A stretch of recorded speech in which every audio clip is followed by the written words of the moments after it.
Eu acho que eu nunca comecei um vídeo perguntando se você estava bem, qual que era o meu nome ou qual era o objetivo desse canal. E vou manter essa tradição e não vou fazer isso. Vou ir direto ao assunto. O objetivo desse vídeo aqui é falar um pouco sobre como o David Ogilvy via os hábitos criativos. É uma newsletter que eu enviei ontem para os meus assinantes e agora eu estou testando esse formato para saber se vocês gostam, digamos, desta aula em cima do texto, em que a gente comenta e expande alguns elementos ali do texto, e também para você que não tem o costume de ler, possa talvez se interessar para ler a newsletter inteira, porque provavelmente você vai ver esse vídeo enquanto faz alguma outra coisa.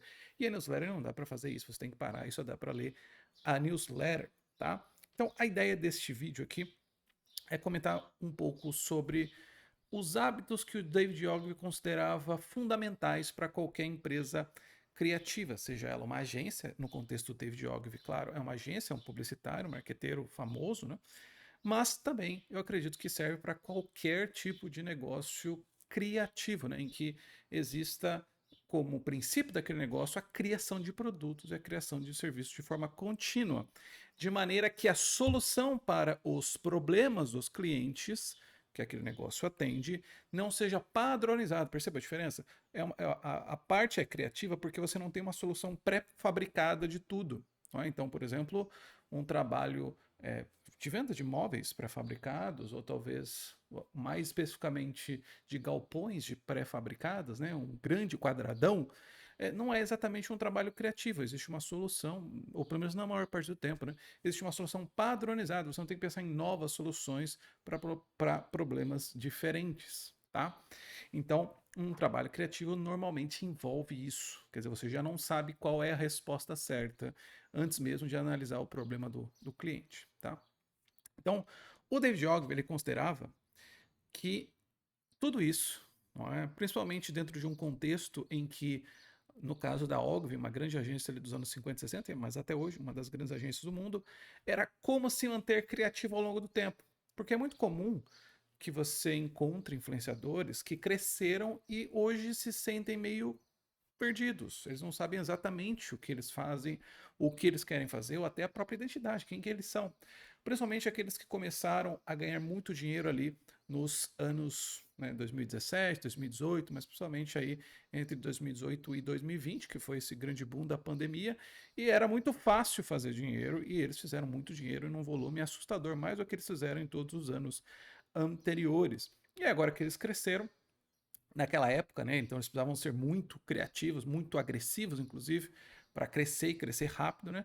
Mas agora que eles cresceram, meio que não sabem muito o que fazer, não sabem para onde eles estão indo e nem mesmo o que eles fizeram, né? Assim, eles não têm uma noção muito grande de como chegaram até aqui. A noção que eles têm é de que foi sorte.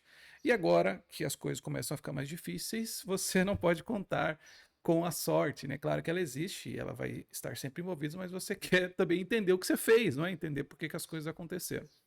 No caso da David Ogilvy, eles passaram por um problema parecido, quer dizer, a agência cresceu muito, mas agora como que ela se mantém criativa, como que ela se mantém crescendo agora que já é grande, agora que já está, não é, estabelecida no topo, não é? E a gente sempre tem que lembrar que no topo da escada não tem onde sentar, né? Então você sempre tem que ficar meio alerta, né, em relação a quem está subindo, tá? Então isso é muito importante para entender o contexto da maior parte de nós no mercado digital. Nós que não temos, não estamos nesse lugar de grandeza e estabelecimento, né, de marcação de território, nós estamos na etapa de ganhar territórios. Então nós precisamos ser violentamente criativos nesse sentido. Nós não precisamos jogar as mesmas regras e ter os mesmos escrúpulos, por assim dizer. Né? Ficar com medinho, fazer um negócio assim, você não precisa fazer isso, porque você precisa ganhar território. Você não está na hora de administrar território, até porque você não tem nenhum. Então, a ideia do David Ogilvy para essas pessoas grandes, aqui a gente não vai falar de pessoas pequenas, né? Assim, nesse sentido, o texto não foi escrito para isso, né? Mas a ideia, mas serve também, tá? Serve. Né? Mas a ideia aqui para o David Ogilvy, né, o princípio, quer dizer, o livro nasceu dessa insatisfação contínua que ele precisava criar nos seus funcionários. Ele chamou isso de descontentamento divino. Quer dizer, você está num estado você, né, se colocar num estado de descontentamento contínuo, tá? E esse descontentamento contínuo, claro, ele chamou de descontentamento divino, né? A ideia aqui, como ele dizia, era não abaixar a cabeça, não conhecer o seu lugar, né, não saber qual é o seu lugar, desafiar os deuses, né, no sentido de não competir com as pessoas pequenas, né, mas competir com os grandes. Não tentar fazer uma obra melhor do que o seu concorrente mais imediato, mais maior do que todos os outros. Não é? Os seus modelos serem maiores, mais elevados. Não é? Não se acomodar, não desistir, não ganhar medalhas de prata, né? Você não se contentar com o segundo lugar, não ficar tão facilmente satisfeito consigo mesmo, não ser covarde, não ser pusilânime, não ter essa fraqueza, né, de espírito, não ser bajulador e etc. Né? E aí ele resume isso em 8 virtudes. Essas 8 virtudes, elas também têm seus 8 vícios, que são o oposto de cada um deles. Vai ficar claro aqui ao longo do texto quais são eles, tá? Mas a primeira virtude que ele considera para qualquer pessoa criativa e para qualquer negócio, para qualquer equipe criativa, é a virtude da coragem.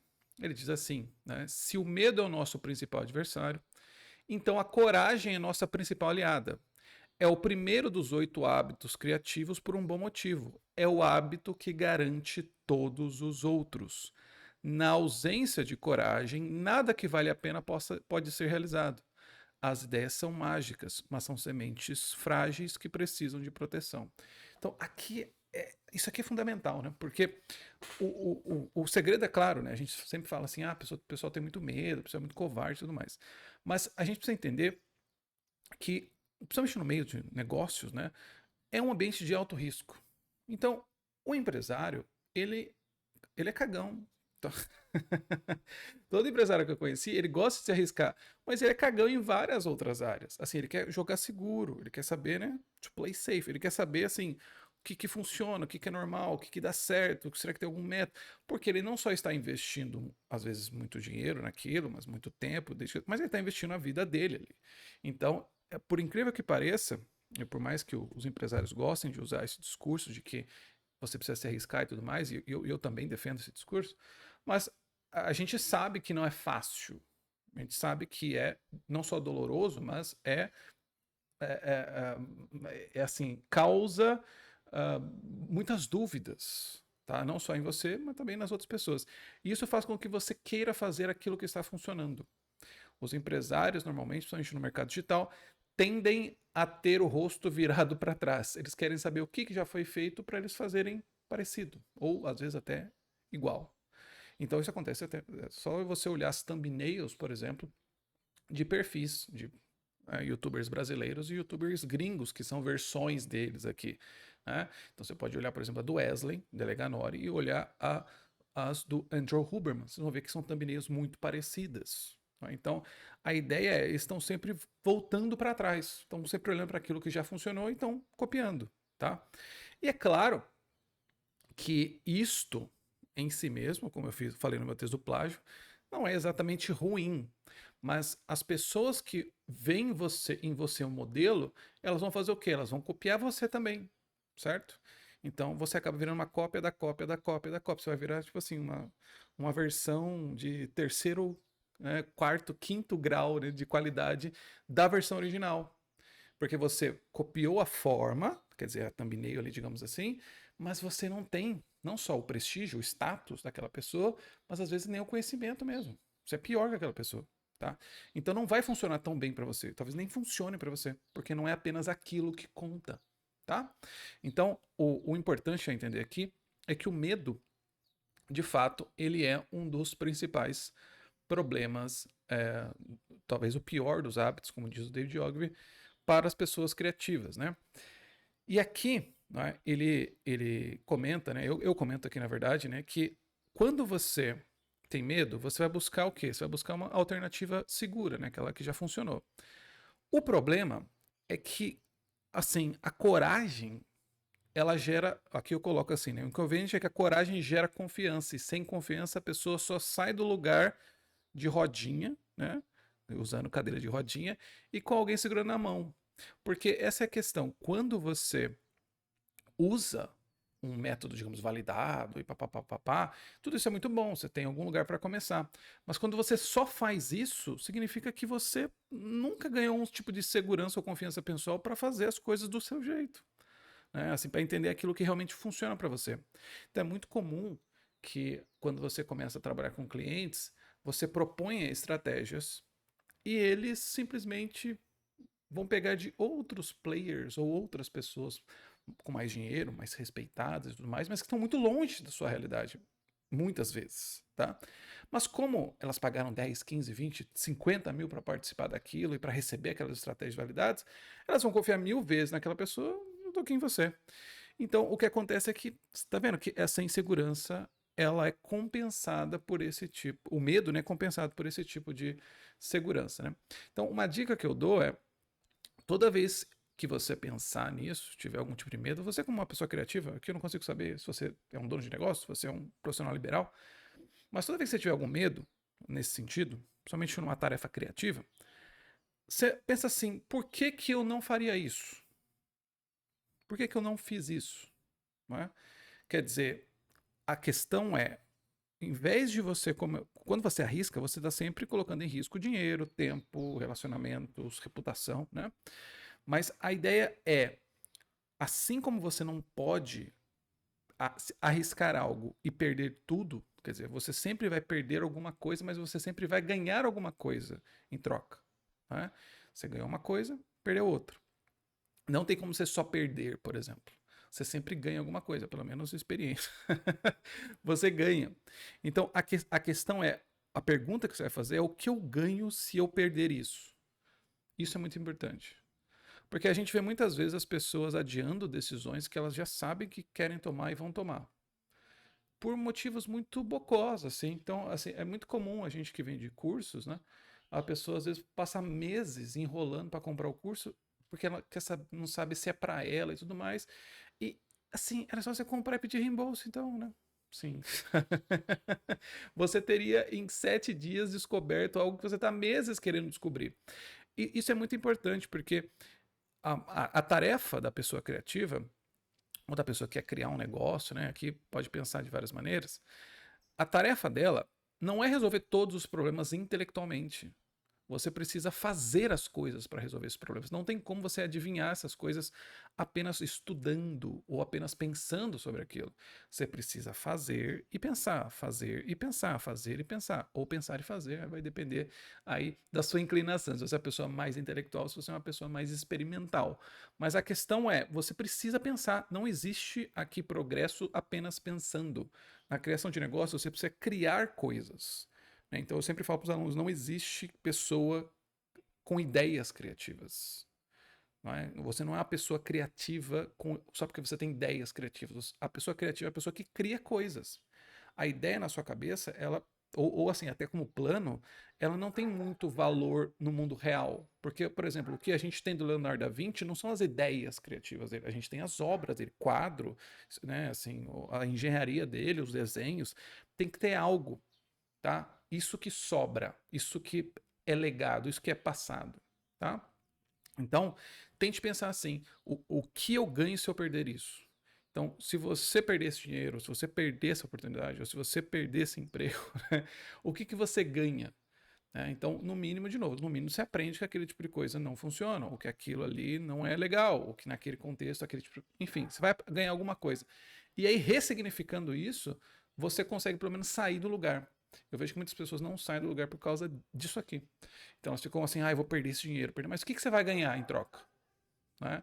Então eu falo bastante disso. A pessoa às vezes compra um curso, compra uma mentoria, ela fica assim: em quanto tempo eu recupero? Também que é uma mentalidade que ela acha que, primeiro, é um investimento, mas também que ela só perdeu. Ela botou o dinheiro e ela não tem que fazer nada a partir daí.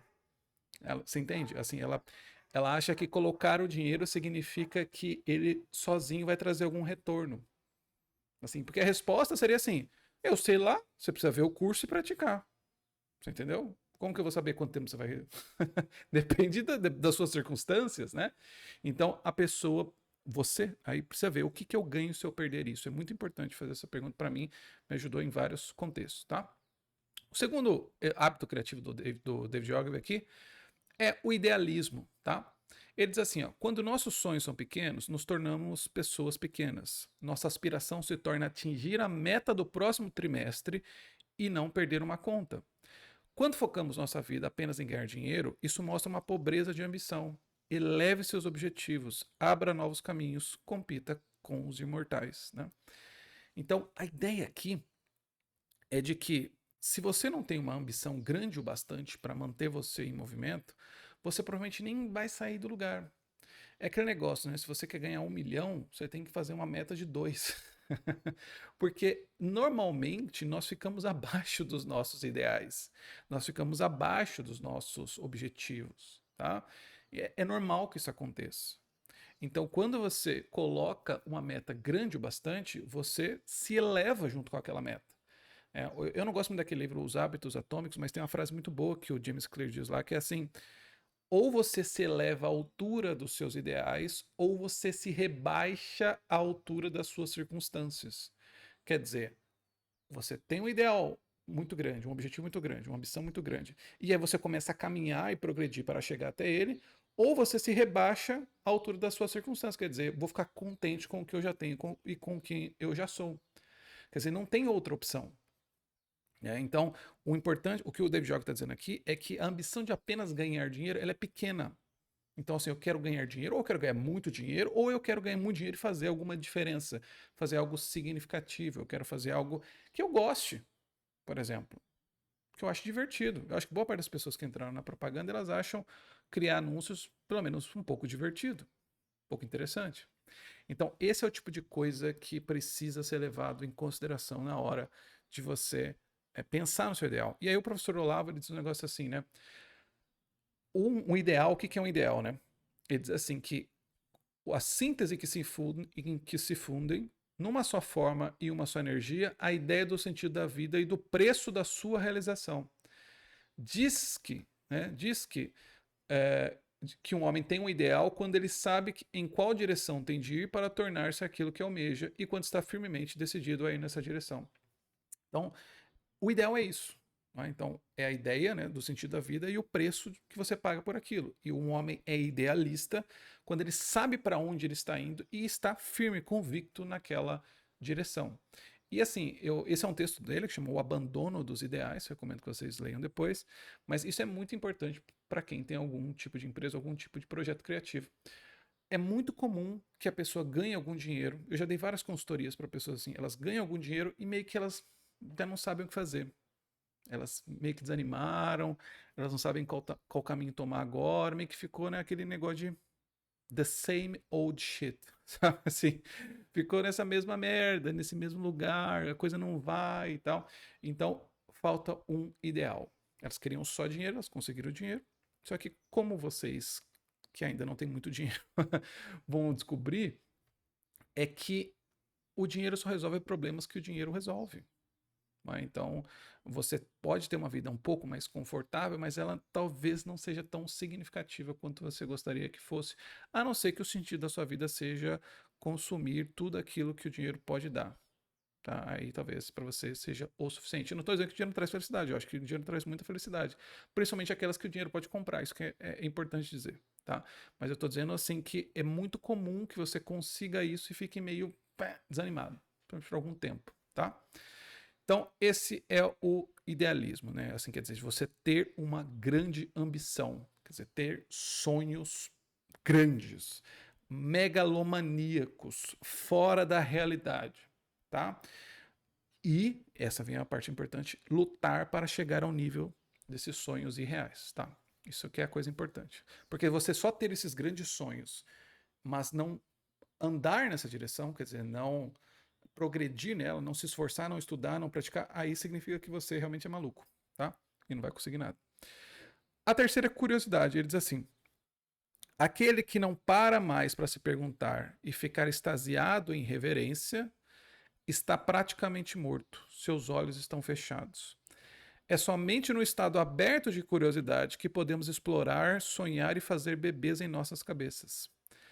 Para começar, temos que fazer perguntas idiotas como uma criança chata de 6 anos. Mais uma vez, o Einstein tem algo a dizer sobre o assunto, papapá, né? Não sou nem especialmente inteligente, nem especialmente talentoso, disse o físico. Sou apenas muito, muito curioso.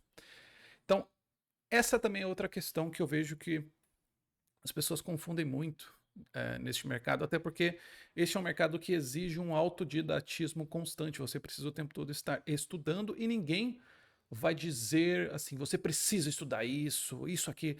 Raramente a pessoa vai dar um plano, digamos, de estudos para você. Porque, enfim, há vários motivos para isso não acontecer, mas um muito claro é que não existe de fato um modelo final. Perceba, não existe um ideal de marqueteiro, um ideal de copywriter. Então não tem meio que um plano de estudos. Isso é muito importante. Todo plano de educação, todo projeto de educação é um projeto que visa uma pessoa adulta, uma pessoa madura, visa um certo ideal de pessoa. Tudo aquilo que você aprendeu, deveria ter aprendido durante o ensino fundamental, médio e na faculdade, é porque a gente tem um certo final de profissional. A gente quer que esse profissional no final saiba fazer isso, isso e aquilo. Como no mercado digital não tem, a pessoa meio que fica perdida, né? E aí ela tá sempre um pouco interessada em muitas coisas diferentes, porque não existe um certo plano, um certo progresso ali para ela fazer aquilo. E fora a necessidade sempre urgente de ganhar dinheiro o mais rápido possível. Então não existe um incentivo para que a pessoa se desenvolva de fato, tá? Então a curiosidade nesses ambientes ela é punida. Por quê? Porque assim, quando você é curioso, você está atrás de respostas. Quando essa curiosidade é recompensada, né? Quer dizer, você obteve a sua resposta, você fica entusiasmado. Puxa vida, há muito mais coisas para descobrir. Não, há coisas maiores, mais legais, melhores, né? Só que quando você está num ambiente em que isso é punido, quer dizer, isso é visto como falta de foco, né? Então você se esvazia e você se sente confuso, porque você não consegue nem fazer aquilo que você quer fazer e nem aquilo que você é obrigado a fazer. Né? Você não se sente entusiasmado para fazer aquilo que as pessoas estão te obrigando a fazer, porque você precisa fazer, porque é o seu trabalho. E quando você está lendo algo ou estudando algo que você quer fazer, as pessoas dizem que isso não vai levar a nada. E aí você não consegue nem ficar confortável lendo aquilo ou estudando aquilo, porque você se sente culpado. Então, isso é muito ruim, tá?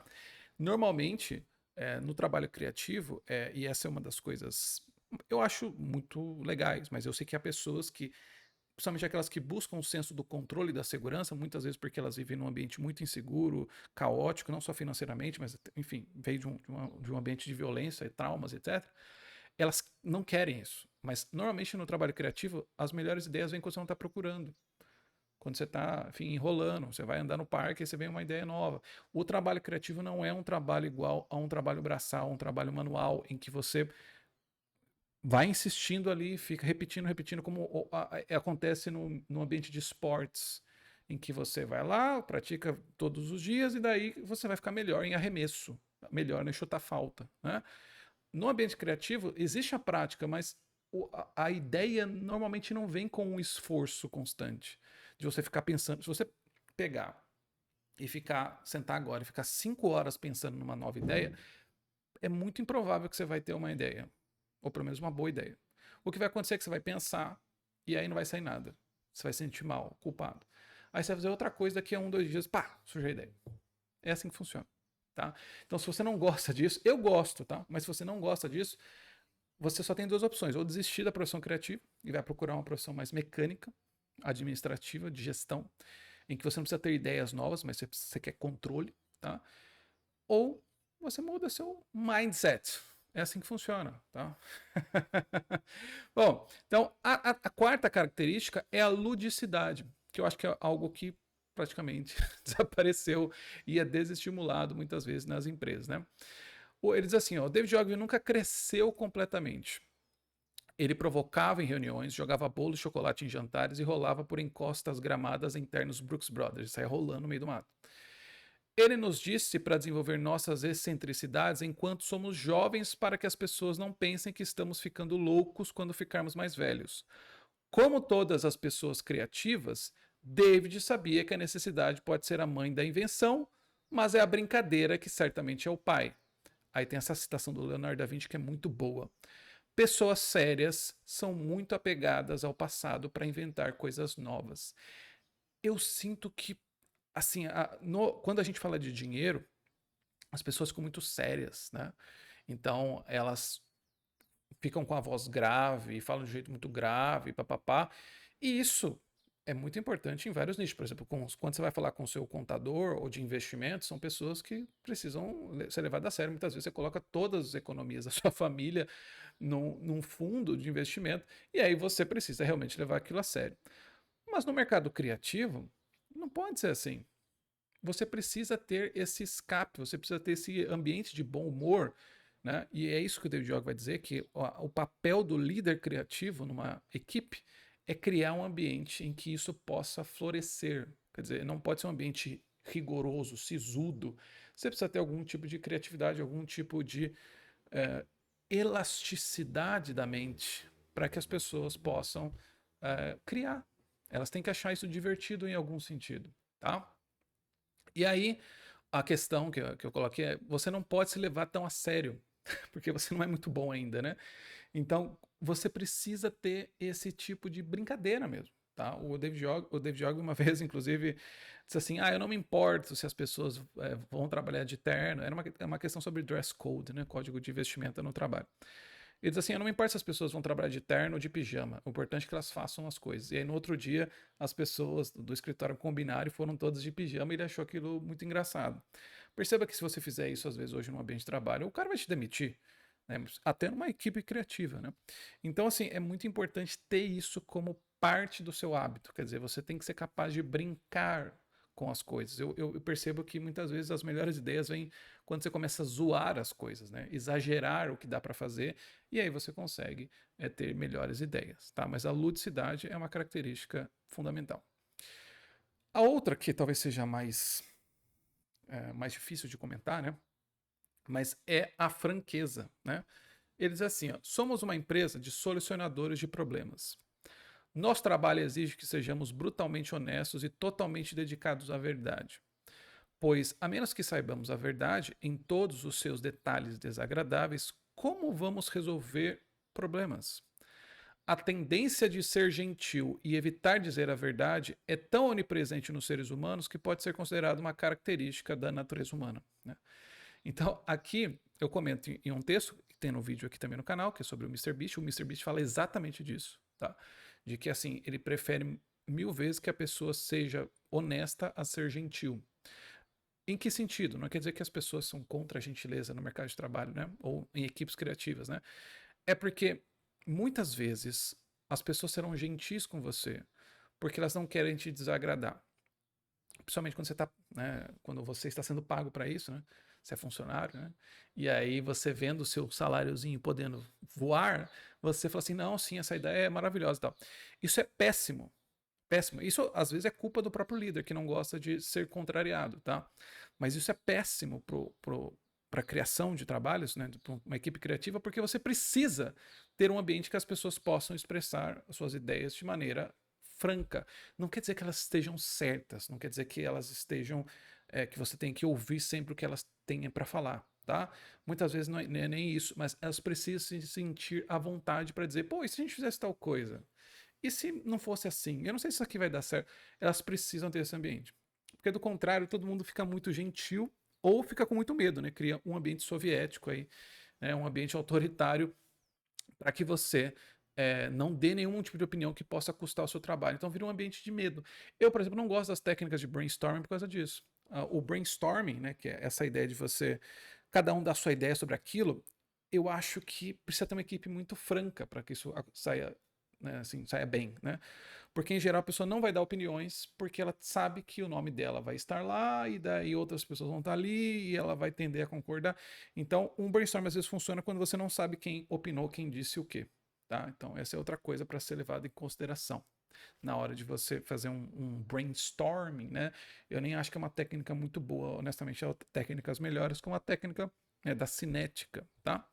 Mas o brainstorming, se você conseguir fazer de forma anônima, ele é menos pior. Mas a questão é que as pessoas precisam disso, né? E aí eu comento aqui, né, que o conflito ele é um teste para você avaliar o quanto aquela coisa ou pessoa vale para você. Não dá para produzir faísca sem chocar as pedras. Então, para você fazer algo que pegue fogo, algo interessante, você precisa do conflito. E esse conflito vem. O conflito é sempre um teste. se diz uma coisa, a pessoa vai dizer outra, e aí vocês entram em conflito. E aí vocês veem o quanto aquilo vale para você. Se você desiste fácil, não vale muito. Se você insiste naquilo, vale bastante. Mas a grande questão é, o conflito não é feito para você vencer a outra pessoa, mas para produzir faísca, para produzir uma obra melhor, um trabalho melhor, tá?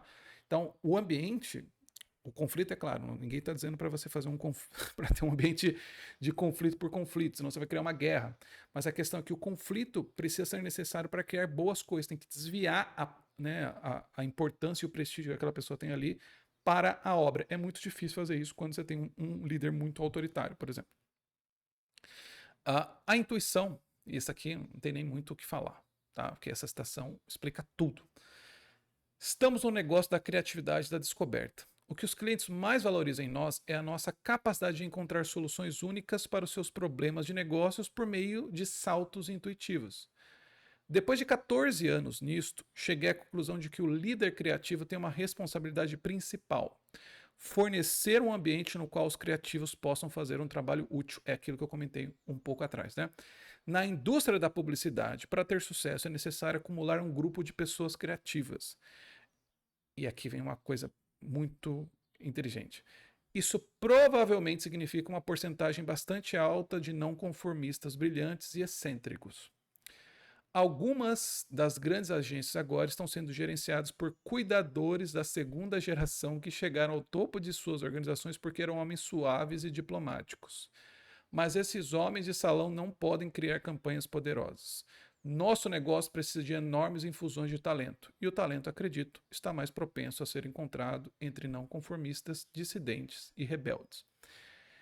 Quando você tem um ambiente que busca muita segurança, muita cópia, muita imitação, né, para jogar seguro, né, para você ficar ali num ambiente suave, diplomático, você não cria campanhas poderosas, você cria campanhas iguais.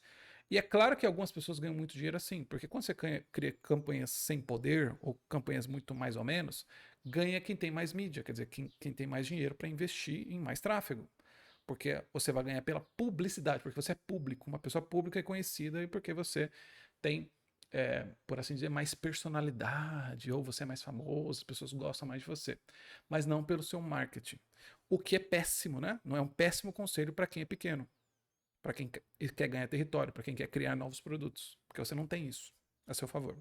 Então a pessoa vai dizer assim: ah, mas eu não faço isso, eu faço uma campanha, meu curso abriu e tal, e eu vendo. Porque você tem, sei lá, 300 mil seguidores. Tá entendendo? Então, esse é o tipo de coisa que é muito importante levar em consideração. Ler contexto é a habilidade mais fundamental aqui do marketing, mas a intuição é muito importante. Não quer dizer que o David Joga era contra a pesquisa. O David Joga era fanático por pesquisa. Inclusive, ele obrigava as pessoas a lerem livros de pesquisa. O mais famoso é A Ciência da Publicidade, do Claude Hopkins, que é um dos maiores copywriters da história. Ele escreveu esse livro, A Ciência da Publicidade, e ele obrigava o pessoal a ler 7, 8, 10 vezes. Tá? Então, ele gostava da pesquisa em si, de estudar, mas ele sabia o valor da intuição, porque muitas vezes você não consegue justificar a sua abordagem logicamente ou antes de a pesquisa, digamos, te desanimar. Porque se você falar assim para as pessoas: olha, você gostaria de um aspirador a vácuo da Dyson de 15 mil reais, 20 mil reais? Perceba que a maior parte das pessoas vai dizer que não, né? Assim, e com muita razão. Elas não viram o negócio, não sabem como ele se parece. Então, a pesquisa tem que ser feita de um jeito muito cuidadoso para não matar boas ideias no berço. E a intuição, aliada à coragem, por exemplo, pode criar coisas maravilhosas sem ou com pouca pesquisa. Tá? Porque muitas vezes as pessoas agem como se elas fossem a Coca-Cola. Elas veem esses conselhos de CEOs e pessoas que tocam empresas de bilhões, e eles falam a importância da pesquisa. E a Apple, assim, a Apple faz um tipo de pesquisa, tá? Mas ela nem não chega a fazer o que a gente chama de pesquisa de mercado, tá? Mas enfim, não vamos entrar aqui em outro assunto. Mas assim, quando você tem um negócio relativamente pequeno, a pesquisa atrasa várias coisas para você. Porque o que você tem é velocidade. Você não tem, você não ganha muita coisa. Tá vendo? O que eu ganho se eu perder, né? Você ganha muito mais do que perde normalmente, tá? Então, assim, por que você vai ficar fazendo pesquisas enormes se você pode descobrir fazendo, tá? Então, muitas vezes a pesquisa excessiva o excesso de zelo para começar acaba adiando muito o seu sucesso. Vira um tipo de desculpa nobre. Vou até colocar o link aqui sobre esse texto que eu escrevi. Vira um tipo de desculpa nobre. É algo que você dá uma desculpinha assim, porque ela parece muito nobre, muito justificável. Eu estou estudando, estou pensando, fazendo planos e blá blá blá. Mas assim, esse é o tipo de coisa que você descobriria fazendo. E aí depois você alinha uma coisa a outra. Ah, Rafael, eu fiz, deu tudo errado. Olha que bom. Deu tudo errado. Só que você descobriu em 3 meses, 2 meses, o que você levaria 2, 3 anos para descobrir se você ficasse nessa sua pesquisa e nessa enrolação, tá? Então, isso é muito importante, confiar na sua intuição, tá? A sétima, e aqui é pouca coisa para ler, eu nem vou comentar, eu só vou ler a citação porque ela é excelente. Ele diz assim, ó. Ironicamente, a maioria das agências não consegue entender a fragilidade do processo de geração de ideias. A noção de que fábricas burocráticas de salsichas bombeando forragem para reuniões resolverão o problema é ridícula, assim como as sessões de acompanhamento de marcação de caixas e pinturas por números. Ele está dizendo assim aqui, né, que a noção de que a gente vai resolver esses problemas fazendo reunião é falsa. O trabalho é não raramente tão monótono quanto as reuniões que o precedem. Burocracia não tem lugar em uma empresa de ideias. O paradoxo é que muito frequentemente mais se realiza bebendo uma garrafa de Pinot Noir do que em uma reunião internacional. Aquela ideia, né, de que os seus problemas não serão resolvidos com comitês, com reuniões, tá? Principalmente problemas criativos, né? Entre em uma empresa de espírito livre, centrada em ideias, e você notará que o próprio ar é diferente, né? O Dave Jogos chamava isso de atmosfera. É a permissão para praticar magia, é a licença para ser melhor naquilo que você é melhor. O temperamento do lugar é onipotente e o humor é tudo. Né? E ele dizia que a gestão desses intangíveis, dessa atmosfera, era a principal responsabilidade do alto escalão. Dentro de uma empresa com atmosfera, as pessoas não são servas do sistema, elas são alquimistas. Né? Então, perceba que essa questão do espírito livre dentro de uma agência de criatividade é um negócio, assim, praticamente desapareceu. As pessoas, inclusive, acham assim, quanto mais ordem, clareza, as pessoas não chamam de clareza, elas devem chamar do nome certo, que é controle, tá? A noção, então, assim, de você ter um controle muito grande de todo mundo, o que cada pessoa está fazendo, como está fazendo, papapá, elas acham que isso significa sucesso. Controle de processo significa controle de sucesso. Só que numa empresa criativa, isso acaba se tornando fábrica de salsicha. Acho que todo mundo que trabalhou com o mercado digital já passou por essa sensação, né? Vamos fazer 400 anúncios. Olha só, quando a pessoa chega e diz que você tem que fazer 50, 60 anúncios, você percebe que ela não sabe o que ela está fazendo. Ela está dizendo assim, vamos fazer um monte porque é barato e rápido e você ganha só R$ 1.000 para fazer isso mesmo, então faça isso e a gente deixa que o algoritmo diga pra gente qual que é melhor. É tipo uma. Assim, isso não é muito diferente de roleta russa, sabe? De cassino. Não é muito diferente, né? E às vezes, assim, ó, eu peguei aqui uns templates, cara, só coloca o nosso nome aí, pô, e manda ver, né?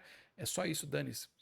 E aí você percebe, bom, assim como eu paguei, às vezes é assim, R$ 50 em 1.000 templates de anúncios. Assim como eu paguei R$ 50 esses templates, centenas ou até milhares de outras pessoas também pagaram, né? E todo mundo tá usando o mesmo anúncio com nomes diferentes. Será que isso aqui, sabe? Se você parar para pensar um pouco, você vai perceber que, e eu já vi isso dar errado muitas vezes. O que acontece é que uma pessoa deu certo e fala, esses seus templates me ajudaram muito, não é? Mas muitas outras não conseguiram. E elas provavelmente vão desistir antes de descobrir o motivo. Porque tem 1.000 templates. Esse não funcionou, então vou tentar com mais os outros 100. E ela vai gastando dinheiro, tornando até, né? Enfim, a questão aqui da burocracia, do espírito, tem muito a ver com essa mentalidade administrativa, que eu chamo essa mentalidade administrativa do LinkedIn, né? Então, essa noção muito rigorosa de hierarquias, de obediência e papapá, que dentro de uma equipe criativa, e nem estou dizendo que a empresa talvez não seja assim, talvez a empresa tenha que ser muito assim, enfim, mas a equipe criativa tem que ser tem que ter uma atmosfera ali diferente, porque do contrário ela não consegue produzir nada muito significativo, muito relevante. O que acontece é que essas pessoas dessa mentalidade administrativa vão colocar um processo com inteligência artificial, ultra mecânico e medíocre, e elas vão tomar tudo. Porque, veja só, isso vai ficar para outro vídeo, né? O futuro do copyright, mas o que está acontecendo é essas equipes que estão, digamos, automatizando com IA, como elas não valorizam a criatividade ou algo assim do tipo, elas acham que é até deletério, né, até prejudicial, elas vão perceber que é muito mais barato então treinar agentes do que treinar pessoas. E como elas não ligam muito para isso, elas têm dinheiro para investir em tráfego, para descobrir o que dá certo ou não, então elas vão substituir todas essas pessoas, vão ficar às vezes com uma pessoa sênior ali, uma pessoa um pouco melhor, para fazer uns ajustes, mas é basicamente isso. Só que do mesmo jeito que você pode fazer isso, todos os seus concorrentes também podem. Vocês vão concorrer pela simplicidade ou pelo orçamento. Né? Pela simplicidade no sentido de automação, né? Quanto mais rápido ali e volume, melhor. Percebam, a coisa não vai para um lugar muito bom assim. E aí, a última, e aí essa é a mensagem positiva, né? É a persistência, né? Ele diz assim: se o cliente estraga seu dia, façam o melhor para ele. Se ele estraga o melhor, faça um ainda melhor. Se ele estraga aquele ainda melhor, faça o seu melhor. Aí diz assim: determinação obstinada é frequentemente a única característica que separa uma pessoa moderadamente criativa de uma pessoa altamente criativa, tá? Então, aqui eu tenho até o conceito do desmelhoramento, né? Que é assim, você fez tudo, você decidiu tudo certinho ali com o cliente, com aquela pessoa, e na hora que você vai colocar no ar, aquela pessoa vem com uma nova ideia. Ah, eu vi no perfil do Leandro Ladeira, eu vi no perfil do Érico Rocha, eu vi no perfil de, sei lá, né? Que na verdade não é assim assado. E daí no último segundo ela muda aquilo, desmelhorando o processo. Por causa daqueles motivos que eu comentei ali no início, né? A pessoa, ela, na ausência, quando a pessoa não sabe avaliar uma informação, ela vai buscar pistas de status para tomar a sua decisão. Então ela não conhece o assunto, ela vai se perguntar assim: essa pessoa tem mais dinheiro? Essa pessoa é mais famosa? Essa pessoa é mais bonita? Essa pessoa é mais popular? Né? Ela vai pensar nessas coisas para tomar uma decisão. E frequentemente você vai perder, porque provavelmente você vai ter menos dinheiro que aquela pessoa, você é menos famoso que aquela pessoa e etc e tal.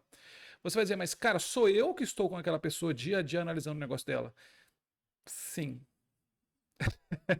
E a questão é não desistir nesse caso, tá? Isso vai acontecer. Já aconteceu comigo algumas vezes, vai acontecer com você também.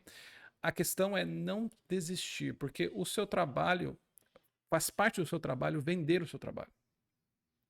Faz parte do trabalho criativo vender o trabalho criativo. Você precisa lutar por ele, você precisa explicá-lo melhor de várias maneiras diferentes, tá? E isto, infelizmente, vai acontecer. Vai acontecer mesmo, né? Então a persistência, como o David Ogilvy fala, é o que separa uma pessoa moderadamente criativa de uma pessoa altamente criativa, porque a pessoa altamente criativa ela vai lutar por aquilo, vai fazer 15, 50 versões se for necessário para te convencer de que aquele é um bom trabalho. A pessoa moderadamente criativa vai falar assim: ah, quer saber, dane-se, vamos mandar dar o que esse cara quer. Eu já fiz isso, tá? Eu já fiz isso. É assim, ah, quer saber? Eu não vou lutar por isso não, então mas eu me arrependi todas as vezes, porque realmente deu ruim, tá? Às vezes, assim, não foi tão ruim, né? Mas assim, a gente não chegou a testar algo pelo qual eu deveria ter lutado mais, tá? Então é muito importante fazer isso. Muitas vezes você só vai conseguir ter essa liberdade no seu próprio negócio, é por isso que hoje eu tenho isso aqui. Eu posso fazer do jeito que eu quiser, quando eu quiser, da forma que eu quiser, enfim. Tá? Então eu recomendo sempre, principalmente na época em que nós estamos, para que meus alunos, os meus mentorados tenham um projeto pessoal. Tem que ter um projeto pessoal, porque ele não só vai te ajudar a ser mais criativo nele, você pode fazer do jeito que você quiser, como você quiser, mas ele vai te ajudar, inclusive, a conseguir melhores clientes, porque é aquela coisa que eu falei da pesquisa. Quando você propõe uma ideia para um cliente, para uma pessoa, ela, assim, a não ser que vocês estejam muito sintonizados, ela ou não vai captar nada, ou vai captar de um jeito errado aquilo. Tá? De novo, porque ela começou a avaliar o risco e principalmente isso é uma ideia um pouco incomum. Então você tem que fazer apresentações melhores. Então hoje com IA, por exemplo, aqui para falar bem dela, né, você pode fazer anúncios muito mais rápido, roteiros muito mais rápidos. E aquilo convence melhor a pessoa, não só porque mostra que você está realmente, você investiu o seu tempo ali para fazer um negócio bem feito, mas ela consegue visualizar literalmente aquilo que você está falando. Então, esse é um tipo de coisa que conta muito, tá? Claro que é impossível, às vezes, fazer isso. Uma agência que pede 400, né? Mas, enfim, espero que você Entenda isso da melhor maneira possível e busque um lugar melhor ou o seu próprio projeto para fazer isso, né? E assim, seja como for, esses princípios, todos eles são baseados nessa ideia, né, de que essas virtudes, esses hábitos, de que é impossível melhorar a sua reputação antes de melhorar nós mesmos. Isso é muito complicado para as pessoas que vendem posicionamento no vazio, né? Quer dizer, você precisa se posicionar melhor, mas muitas vezes você não é melhor. Essa é a questão. Você é ruim mesmo. E o que acontece é que o seu posicionamento, ele, tipo assim, só aumente o seu preço e tal, cobre um preço premium, porque preço é posicionamento. É mesmo, mas assim, existe um gap, né, entre aquilo que você oferece e aquilo que você é capaz de entregar. Tá? Então, assim, o que vai acontecer é que se você só fizer isso, você não melhorar você mesmo antes de melhorar a sua reputação, então você provavelmente só vai arrumar um jeito ou de enganar as pessoas mais rápido, né? Então você vai se vestir muito bonitinho, vai passar gel no cabelo e tal, e aí assim, você mesmo não tem muito mais o que oferecer, tá? Você vai ser desmascarado muito rápido. Ou vai dar tudo errado, só vai perder dinheiro mesmo, assim. Gastou 50 mil no shopping e é isso, tá? E esses vícios, segundo o Ogilvy, eles, né, essas virtudes, se você tem algum problema, se você sentiu alguma coisa assim, e quer saber mais ou menos onde melhorar, o Ogilvy diz que você tem esses 8 vícios que precisam ser constantemente combatidos por essas 8 virtudes, que é o medo, que nós já comentamos, essa conveniência e segurança, o excesso de zelo, quer dizer, você é tedioso também, falta curiosidade para você, você não tem muitos interesses, né? A burocracia, você é muito polido, muito gentil, né? Você só quer fazer se puder calcular o resultado, quer dizer, aquela tipo de pessoa que só quer fazer as ações certas e corretas e seguras, né? Ou você desiste fácil. Então, tente olhar para qualquer um desses vícios aqui e verificar quais virtudes podem combater cada um deles, né? Mas normalmente nós sempre temos todos eles, de alguma forma. O que você faz é amenizá-los com esses hábitos melhores. Fechou? Então, espero que vocês tenham gostado, espero que esse vídeo tenha sido útil de alguma maneira. Se vocês quiserem mais vídeos assim, comentem para mim, mandem um e-mail ou comentem lá no direct no Instagram, porque eu quero saber se vale a pena, se vocês acham que é interessante bater esse papo sobre esses textos, porque eu sei que muitas vezes a gente lê os textos sozinho, não tem como comentar, ou só comenta legal, bacana no texto, falta esse espaço para a gente trocar ideias sobre textos, tá? Então, estou tentando aqui fazer alguma coisa nesse sentido. Depois vocês me digam se foi legal. Show? Até mais.